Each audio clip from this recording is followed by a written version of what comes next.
It's on. Great. Let's see. Oh, it is on. And is this on? Oh, yes. Allan, how about you? Are you working? Am I on? Yeah. I project. All right, well, you all quieted down, so that was our cue that we should start this thing. I'm Tony Freund. I'm the editorial director at First Dibs, and I'm delighted to be here for, well, two very obvious reasons. I'll get to that in a minute, but I love, First Dibs has partnered with the Salon Fair for many years, and there's an amazing synergy between our site and the fair, not least of which is that I think we have up to nearly 24 of the participating dealers here are sellers on First Dibs. But more importantly, this slot is a celebration of beauty, design, which is what we traffic in. And I think particularly this week, at least for half of America, we want to just traffic in beauty.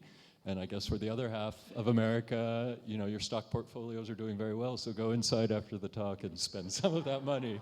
But I'm going to start, I'm assuming most of you know who I've got here on the sofa with me, but I'm going to do sort of the formal introduction in case you don't know, so that you can be as in awe of them as I am. So,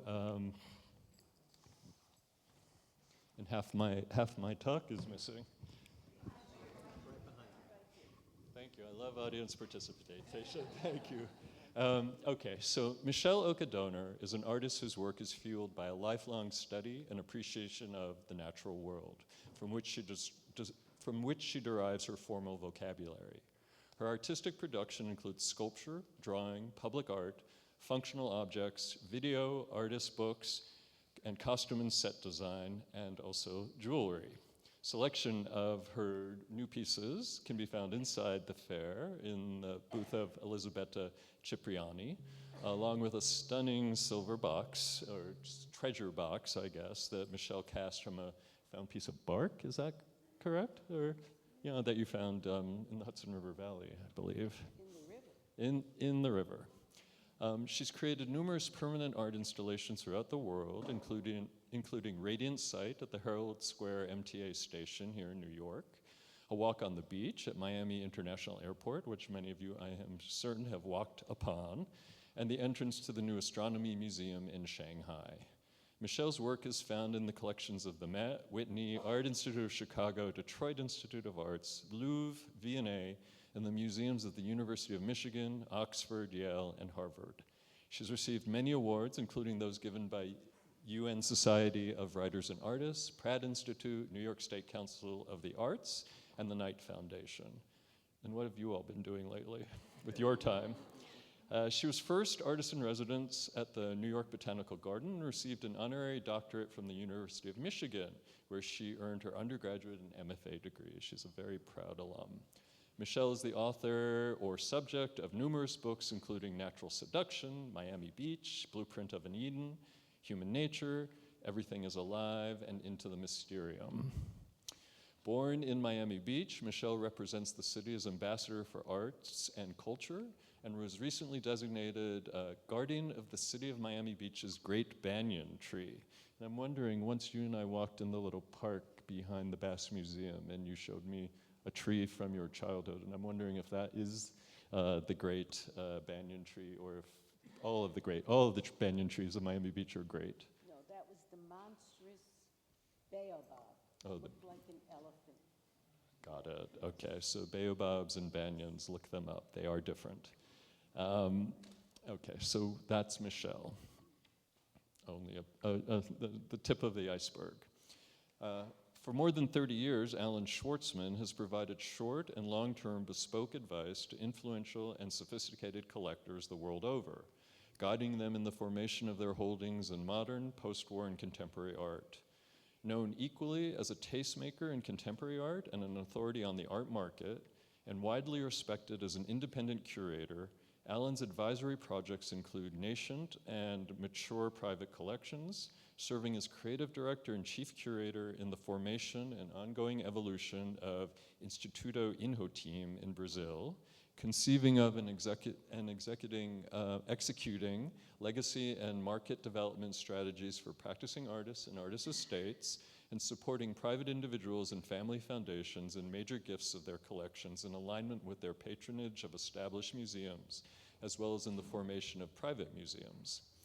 Allan was a founding staff member and curator of the New Museum of Contemporary Art in New York City, and he's a respected and much sought after art writer, writing for my alma mater, Art and Auction, under, I guess, the auspices of the beloved Bruce Wolmer, who preceded me as editor-in-chief there. Among these many activities, Allan also serves on the board of Artist Space, one of New York's primary alternative venues for exhibiting artist work. So that's Allan, and now you know why I'm so excited to be here with these two. I've sort of had the privilege of encountering them over the years. Michele, I feel like you and I used to run into each other in art fairs, fittingly, all around the world. You were often on the arm of Mickey Wolfson, another amazing product of Miami Beach. Allan, you and I were at Art and Auction, and I also remember being among a small group of journalists in Dallas, and you gave us a tour of the Rashofsky collection, the Richard Meyer house there, and it was incredible to hear you speak about how you had formed that collection. So we go back, we've touched paths, but I want to sort of just establish, how do you two know each other, and how far back do you go? A long time. It has to do with a project that... Do you need the microphone for him? Yeah, okay. It has to do with a project that that Michele did in Herald Square, I believe, out of gold tiles. Pretty beautiful gold tiles, and so it stuck with me as one of the more successful public works of art. Michele, do you want to talk about, well, that project and also meeting, I guess, Allan among the glitter of the New York City subway system? Well, the subway system is always this feeling you descend into dark. And so I thought we would descend into light and create an inversion. And as I lived in Detroit for 12 years, they have still going the largest and only arts and crafts surviving pottery in the world, Pewabic pottery. Pewabic, because you're a language person, is, I can't pronounce the tribe. It's not Chippewa. It's I'll have to look it up. Word for copper. And they had a lot of copper and iron in Detroit and Michigan, which is why the automotive industry was there. So I had seen their lusters. So it's really more of a bronzy color. I mean, nobody's tried to scrape it off in all these years. It dates from 1990? It was installed in 1990, and it went, but I won the competition in 1987, just describing an inversion with 2 paragraphs and 1 tile, which I flew to Detroit and got out of them, borrowed it. I still have it, and I'm not giving it back. And it was such a meager offering, but it struck a note, so thank you for remembering. And it was a great program, very insightful, the Arts for Transit, and it's nice to see how it's expanded. Yeah. So the topic of this talk is blurring the lines between design, jewelry, and art. So let's maybe start addressing that, because that's always been sort of a controversial or loaded topic, the way that there are these divisions between these artistic practices. They remain in place, but I think in a large part you two have done things to evaporate those lines. But Michele, you talked, I heard you once talk about the art world's, quote, disdain for and suspicion of design. So I think you both can make a case for why these lines shouldn't exist, and I'd like you to do that. But first, can you explain why they do exist? Sorry, what did? Why the lines between art, design, jewelry, why they're sort of seen as lesser or greater artistic practices or creative practices? Because the art world can't deal with diversity.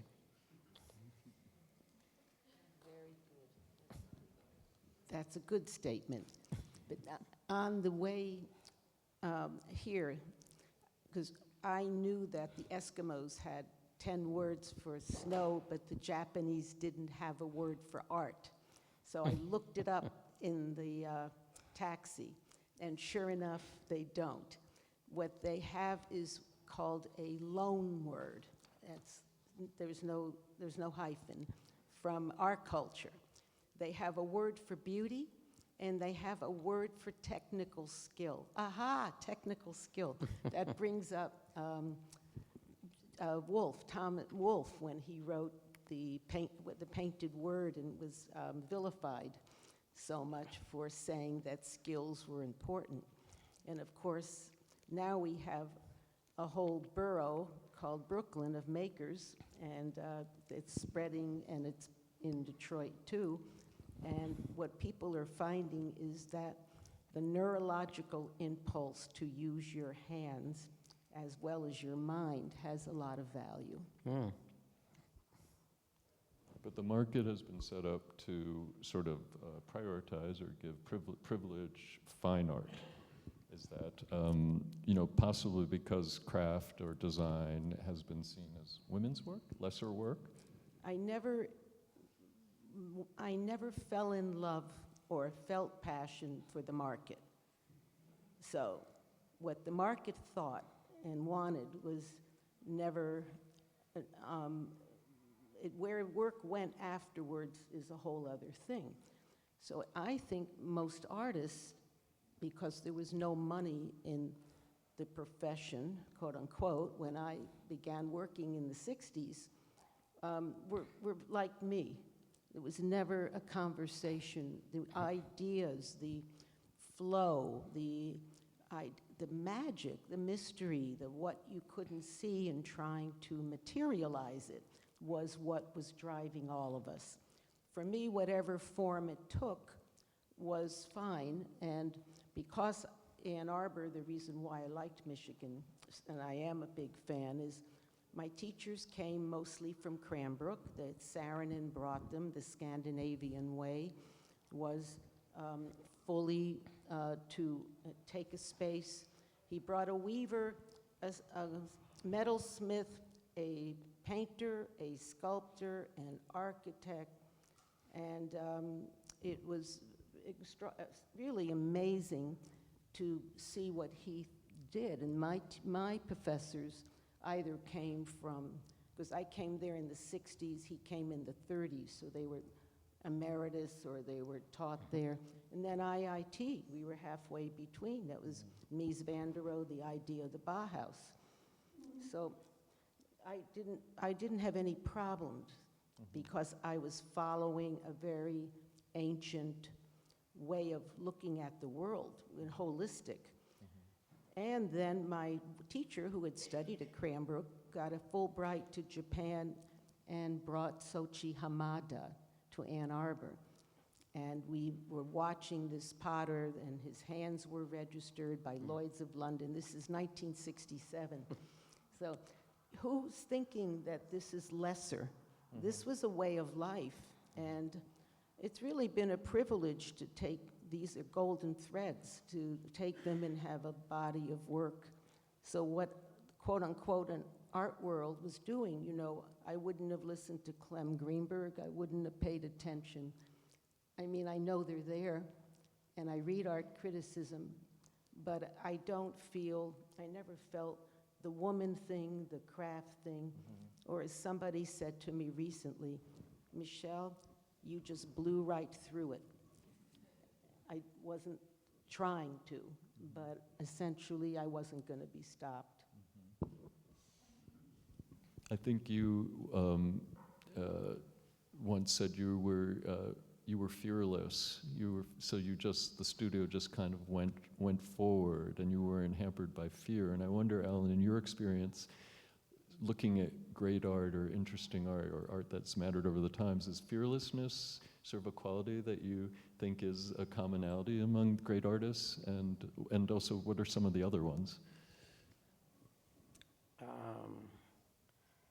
Yes, I think it's a commonality, but there are many artists who who see other people's success as something that's taken from them, as something that can't happen for them. They see the pie as running out of slices. I was very fortunate. I had my two mentors were Marcia Tucker and Linda Nochlin. Linda having been my advisor when I was in college, and so it set me up well to look at art from a different perspective from most other people who comment about art. And for those of you who don't know, they were sort of the driving forces behind the new museum in its early days, so, which was really kind of approaching art world in a way that none of the other established institutions were. It was called a museum because from the NEA you could get $5,000 more if you called yourself a museum. And so Marcia created something called a temporary collection, with the idea being that once works attained a certain value, that they would pass on to more established museums, which is really the principles through which the Museum of Modern Art was formed. The idea there was that when works reached what they called classical stage, they would be gifted to the Met. And in fact, Gertrude Vanderbilt Whitney had offered to build a separate building for her collection at the Met, and to pay for its maintenance. And they had no interest in that. And then years later, I wrote an article critical of the contemporary collection that had been formed under Bill Lieberman at the Met. And I remember this quote from Philippe de Montebello when he was director there, saying, "We will not, as an act of will, isolate ourselves from new money, which is whose primary interests are contemporary art."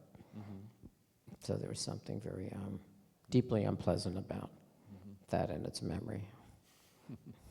So you were a critic of the sort of establishment in a certain way. Michele, you were operating outside of the establishment. You were in Ann Arbor, and you were just willfully blind to sort of the forces, the larger forces.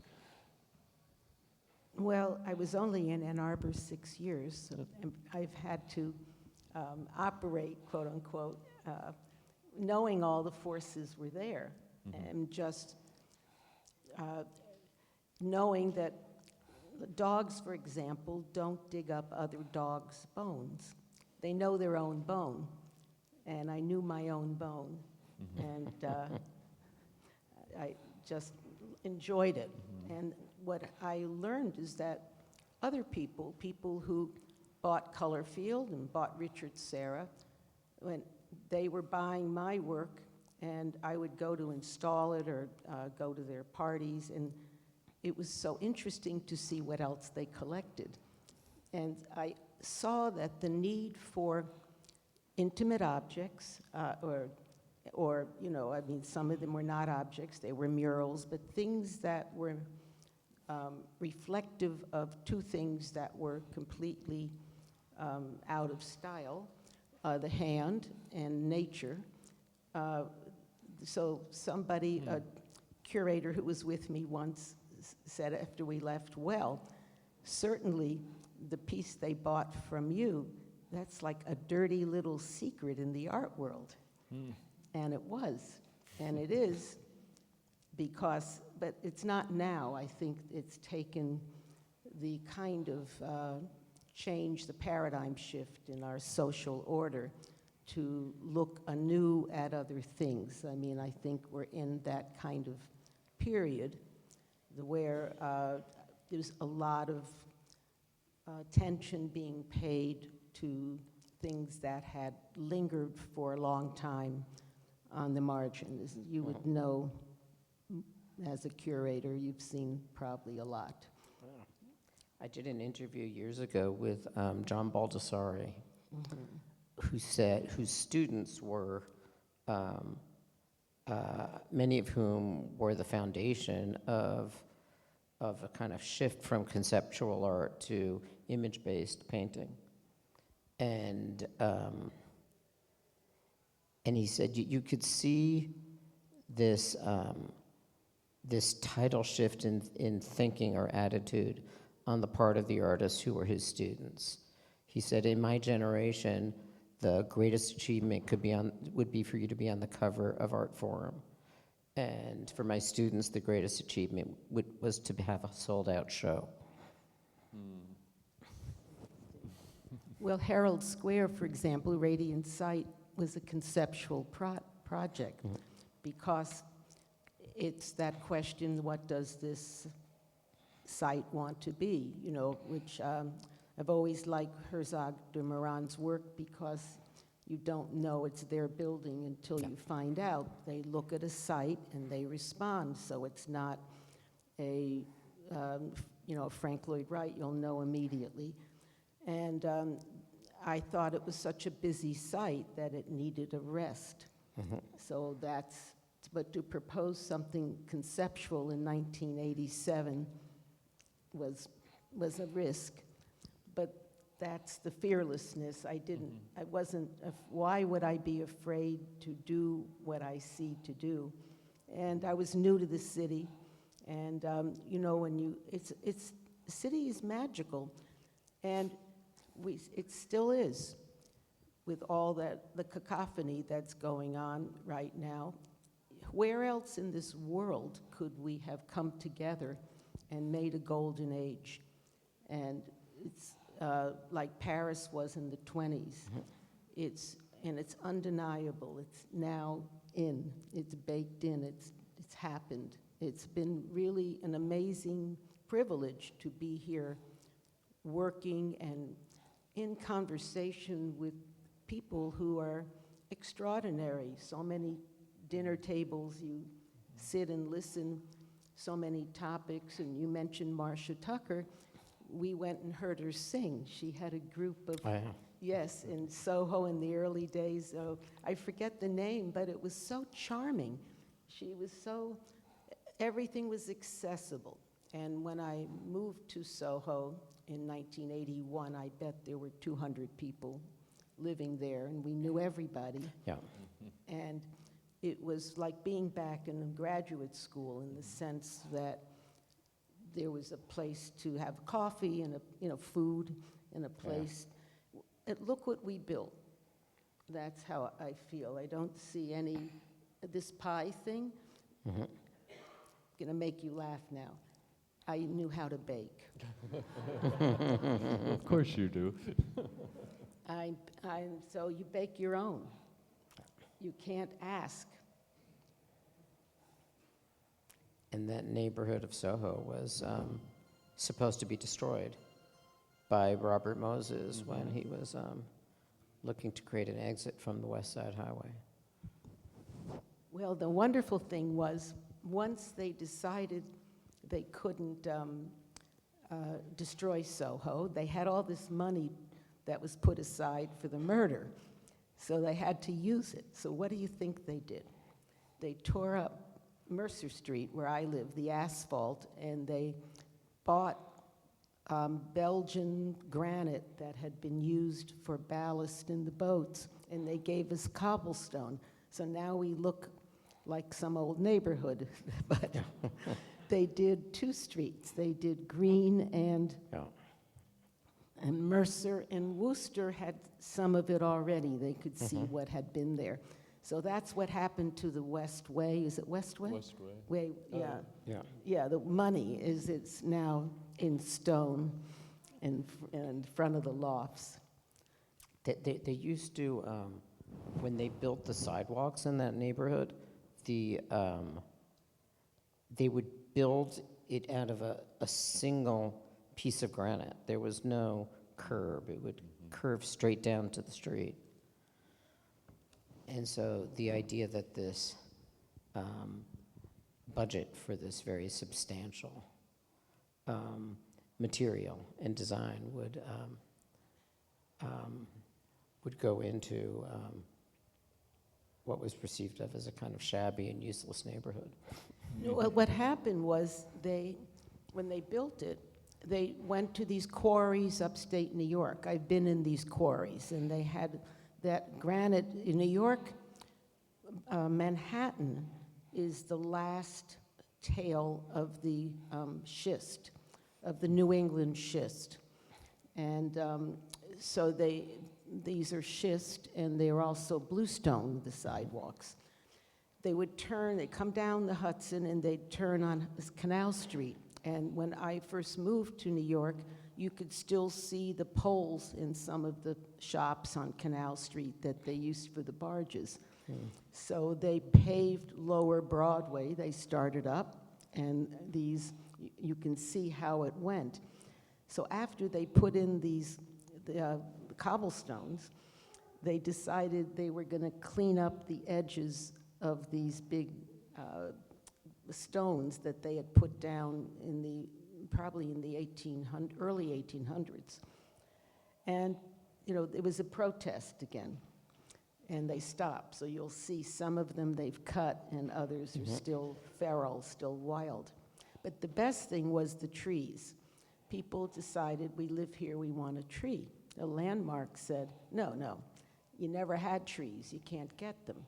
So they fought that, and now we have trees on West Broad. You see there's trees. So that was an evolution also.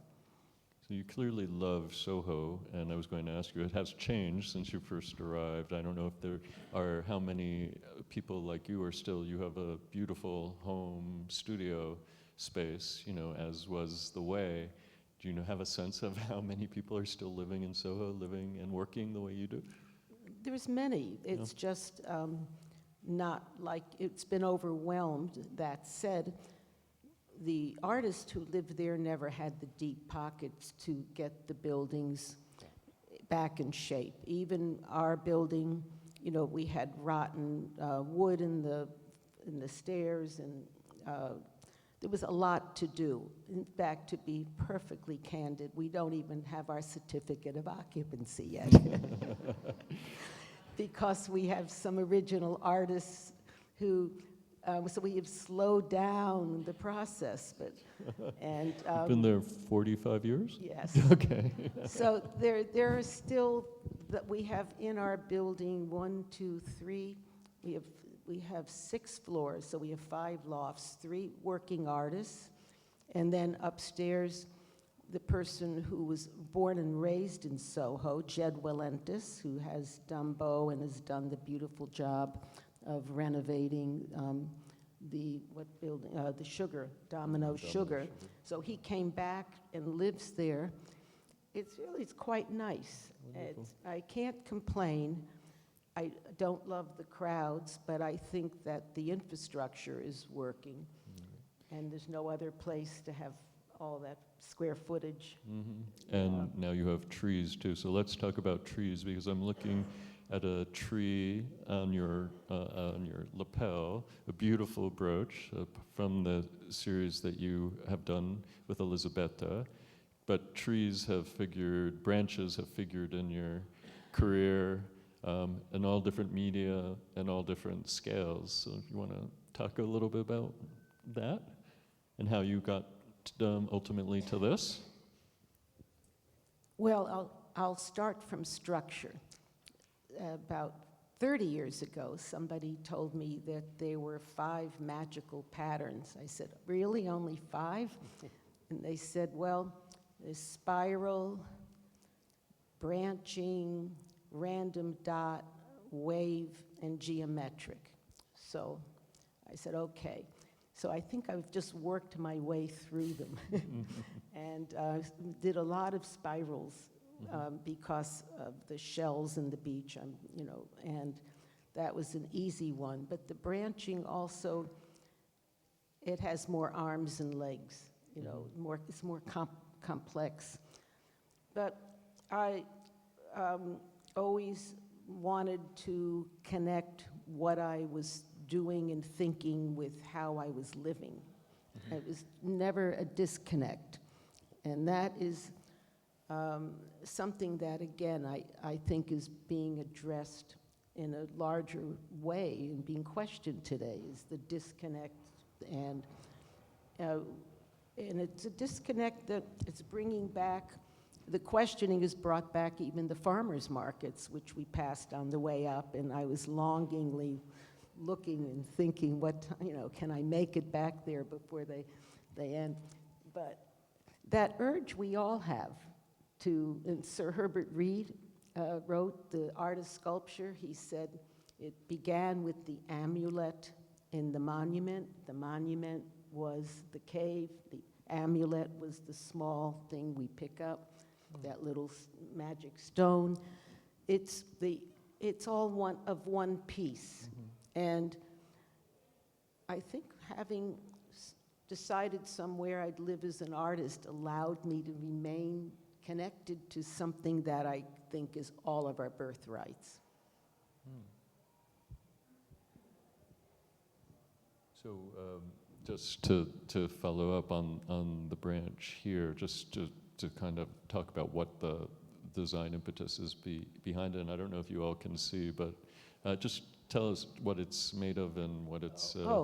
It's made of bronze because I was working in bronze. I've worked in gold and silver, but when I made the first jewelry, I didn't think of it as jewelry. I thought of it as something that, again, linked me past. That's where I was coming from. Many years ago, I was in a cave way up in Haifa above the water, and there was this Natufian culture. There was a skeleton, and it was a figure laid out with the pearls clearly from the ocean below, and it was burial. And I thought, that's how long ago, 10,000 years, that buried with her favorite necklace. There's something.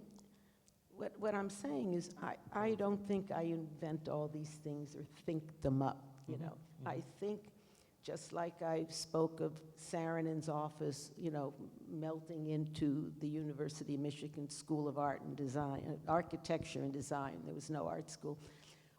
Or the idea of the amulet and the monument.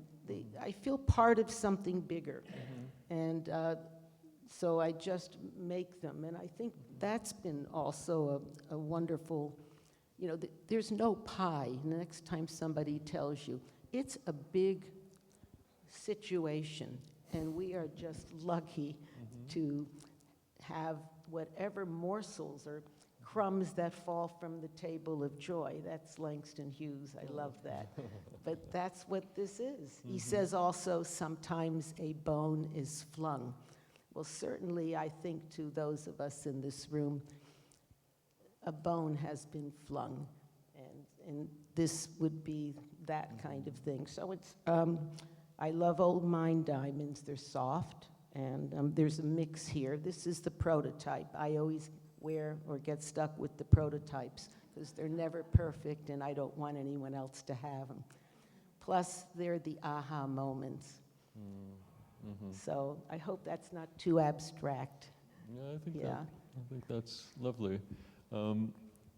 Let's talk about scale then, and kind of your work, I believe. I mean, I heard you quote Leila Vignelli, who said that back in Italy in school, they were taught to design spoons and buildings.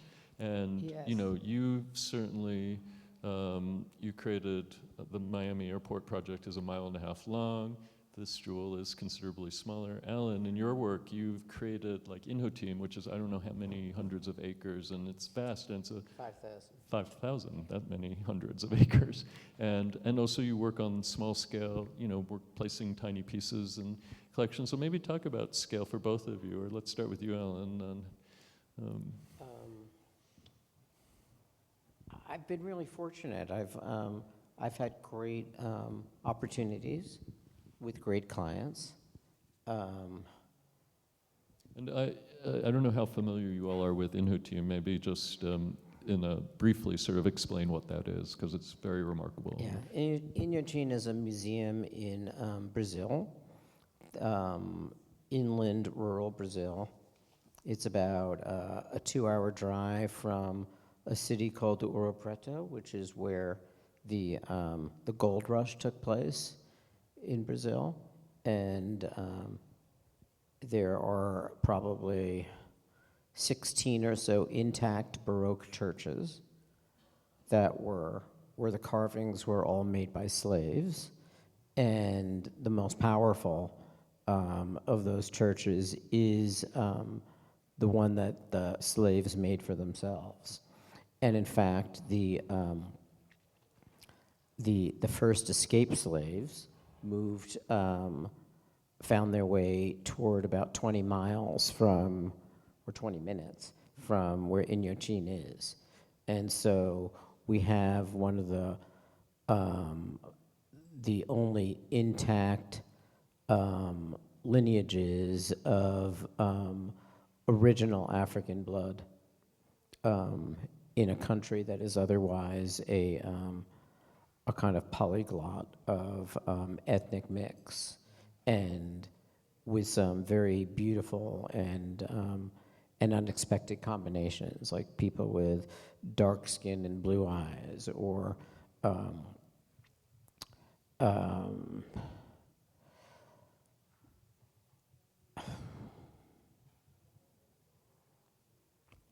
I forgot where I was going with that, but we'll retrieve it. Well, but just get this too. So this was the context into which you have sort of helped create a contemporary museum. Yes. So I was approached by a collector who was quite a madman named Bernardo Paz,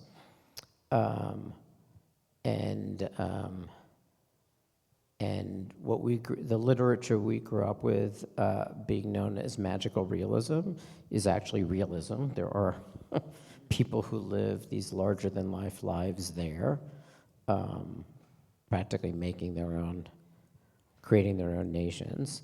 And Bernardo himself is a Fitzcarraldo type character who's always trying to get that boat up to the top of the mountain and over the other side. And so he's remained a great inspiration for those who believe in institutions and their potential public reach. And he's someone who's very committed to education.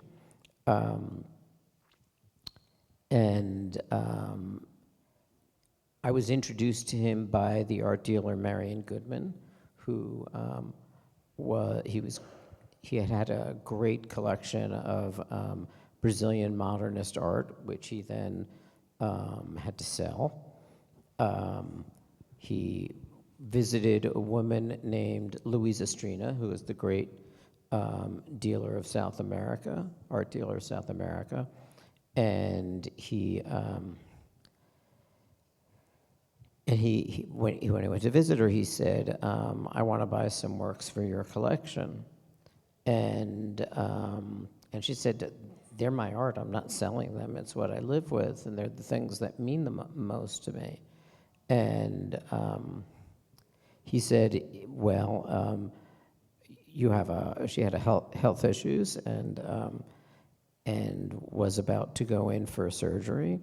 And he said, "Well,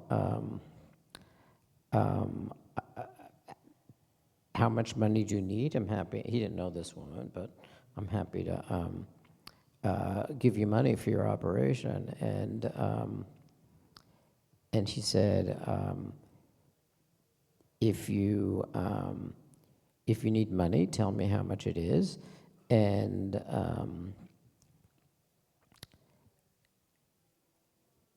you don't have to pay me back." And she said, "Of course I have to pay you back."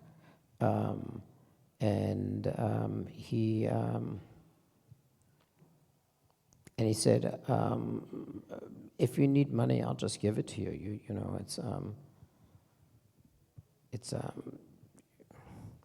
I'm not going to take your money from you." And so that was the beginning of a very long friendship between the two of them. and when Bernardo, there were a lot of dealers who were selling Bernardo art.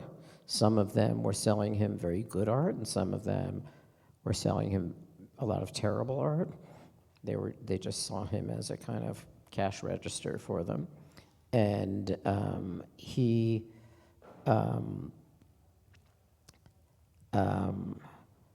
when he brought me in to work with him on Indochine, I was recommended to him by Marion Goodman, the art dealer Marion Goodman, who went down on a visit because Bernardo wanted to do a commission with Giuseppe Pennone, and Marion fought hard for him to work with me because Giuseppe had somebody else in mind for it. And then when Bernardo asked me to work with him on creating Indochine, he basically gave me free rein to make what I thought should be created there. And so it's a place in which a number of artists, old, young, Brazilian, non-Brazilian, multi-generational, where work by all of these artists mixed together. There isn't really a hierarchy of one thing being in one place rather than another. At one point I found a site. Matthew Barney was coming down to do a commission. I thought I found the most beautiful site where you'd see this incredible vista across the mountains that surround you. And Matthew said, no, that's not the right site. He said, ideally, it would be in a eucalyptus forest. Eucalyptus is the tree of reforestation. The trees grow very quickly, at least in that climate. And I said, well, we have a eucalyptus forest. And so we plunked him down there. He removed 2 trees, and that's all it took to build this dome. And on the outside, it's like a mirrored dome. You can't see what's inside, so there's no preparation for what's inside. Is a kind of wax casting of one of his, of a tractor, which had been part of had been used in a parade in Salvador as part of Carnival, which was a cooperative project with Arto Lindsay, whose name is probably not very known to most people, but is one of the great musicians of the early days of punk. And we got to do some very great artworks by Matthew. Name a few just to get a sense of the variety of. I'm sorry? Name a few of the artists who can be found there. Matthew Barney, Doug Aitken, Ligia Pape, Elio Tesica, So a real Tunga. International. And how about Michele Oka Doner? When is she going to? And Michele, actually, if you were to go to Brazil and do something there, what would you do? You have an idea? You could do your 2-paragraph pitch right here to Allan. Definitely augmented reality. I'm about to put some talisman as fireflies up in trees. That sounds beautiful. Yes, it's about to happen on Park Avenue, but we'll see how it actually plays out. I'd love to see fireflies there, just kind of flickering on and off in the nighttime. They will appear in the night, and they'll have eyes. They'll be my fireflies. Augmented reality. Well, you have fireflies flickering on your lapel right here. Gee, that's a very good idea. May I appropriate? I don't know if Elisabetta deals in augmented reality jewelry, though, or how much of a market there'd be for that. Well, she's another fearless one. I'll have to, in fact, get her out on the dance floor for that. But that will be 2026 in the spring. I think that's actually maybe an official announcement. This is the first time you've gone public saying that you're going to... Well, yes, I'm sort of taking the risk in that every time it it gets closer, Parks gets a little bit scared, but then they are excited also, you know. So it was, what about the trees? And I said, well, gee, at one point, I'll bring my own trees. And they said, oh, you can't do that. I said, why not?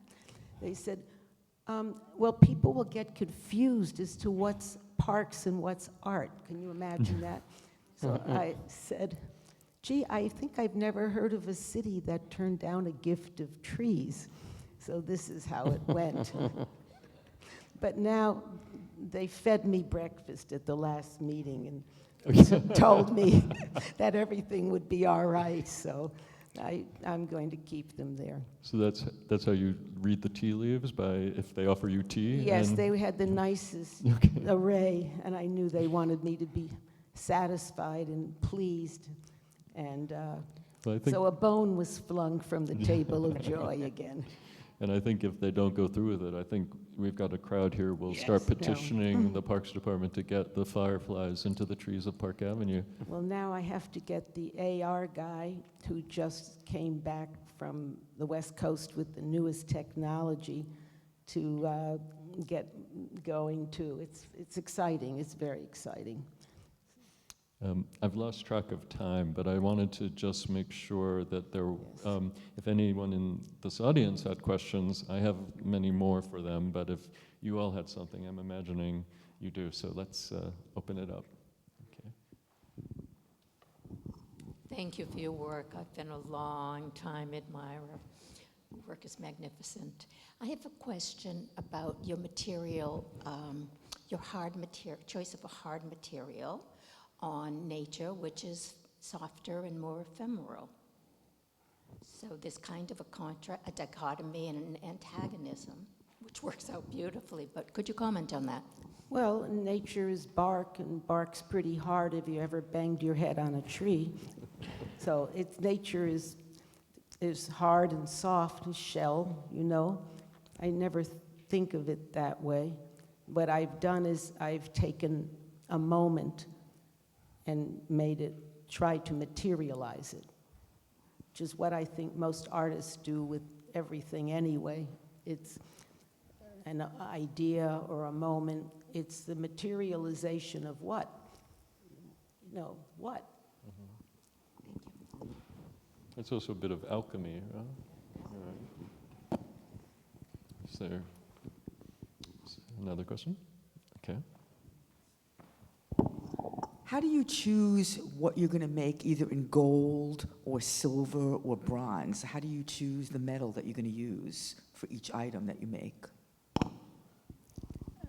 In a way, I don't. I'm working in bronze, and I see something, and then I make it something else, and then, for work I did in Paris for Christophe, they do silver, and that's commissioned.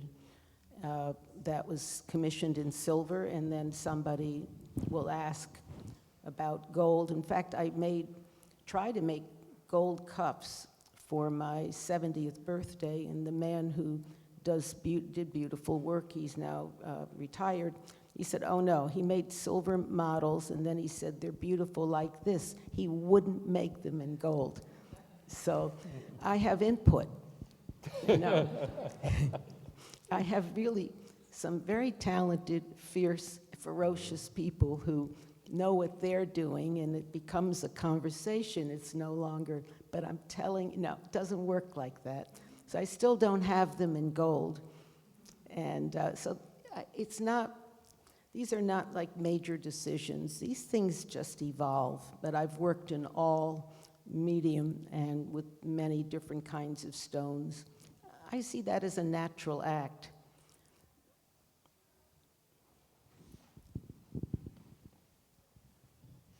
I wonder how many artists would say of their practice, I have input.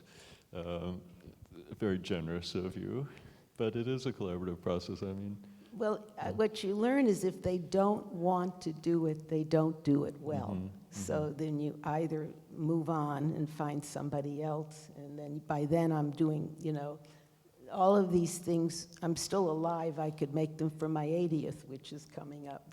And but he's he felt so guilty retiring on me that he drove my molds to Philadelphia, to that foundry, but that foundry doesn't do what he does, which I'm hoping to find somebody that, I think we found somebody else, but it's an old process of accretion that is very different than casting, and you can make things very light, which is nice for wearing, you know, nice for when you ornament your body.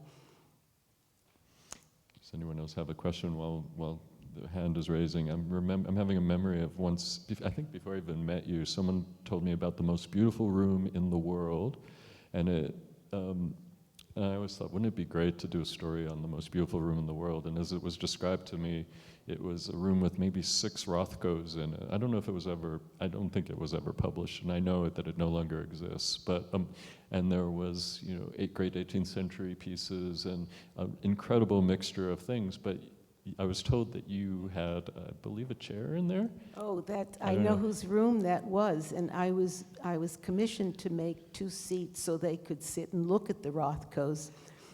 And so I went to, I knew who the people were and what their interests were. So I went to the Flower District, 26th Street, and I bought rushes, you know, long grasses, put wax on them and wove them into 2 ancient seats, you know, as if you were sitting outdoors 1,000 years ago, 5,000 years ago, and timeless. And so then they said, we have $1 million carpet. We can't, bronze is heavy. They knew they were going into bronze. So the casters became the issue. So they came back to the foundry, and we had to actually engineer casters just to sit. So to take the weight, can you imagine taking the weight out of bronze? Things happen, you do things, you do learn a lot, and the outcome is so interesting, and the integration and the interaction with so many people has always, it's a fertilizing, you know, it's pollinating. As Rilke would say, transfer stamen onto stamen, fill your interior rose, you know, all these things people have, you know, the silversmith who wouldn't do, you know, he was a goldsmith too, by the way, but he wouldn't do it. I learned so much from him, and that's, so it's not a compromise.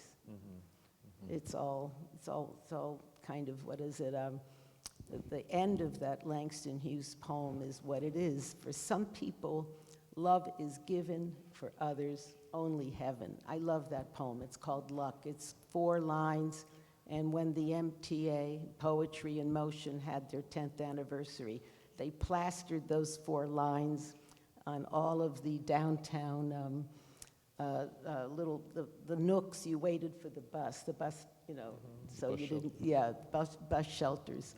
And so I kept reading it, and the next thing I knew, I was dreaming it.